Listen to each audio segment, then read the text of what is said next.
Good morning friends, welcome to my page free legal advice. నేను మీ Sulaiman, retired DIG registration stamps department.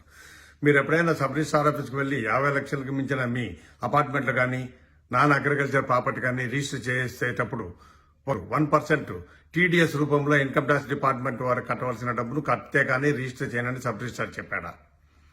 My dear friends, income tax చట్టము section 194 LA ప్రకారము ఏదైనా ఆస్తి కొంటున్న వ్యక్తి ఆ ఆస్తి విలువ 50 లక్షలు మించితే అది నాన్ అగ్రికల్చర్ ప్రాపర్టీ కానీ అపార్ట్మెంట్లు ఇళ్ళు కానీ అయితే అందులో 1% మొత్తాన్ని టీడీఎస్ రూపంలో ఇన్కమ్ ట్యాక్స్ డిపార్ట్మెంట్ వారికి జమ చేయవలసిన బాధ్యత కొంటున్న వారి మీద ఉంది.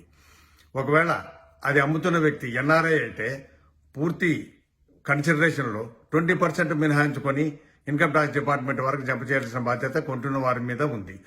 ఒకవేళ ఎన్ఆర్ఐ తాను అంతా ట్యాక్స్ కట్టవలసిన అవసరం లేదని చెప్పి ఫామ్ 13లో ఇన్కమ్ ట్యాక్స్ డిపార్ట్మెంట్ వారికి అప్లై చేసుకుంటే వారు లో డిడక్షన్ ఆఫ్ టీడీఎస్ సర్టిఫికెట్ మంజూరు చేస్తారు.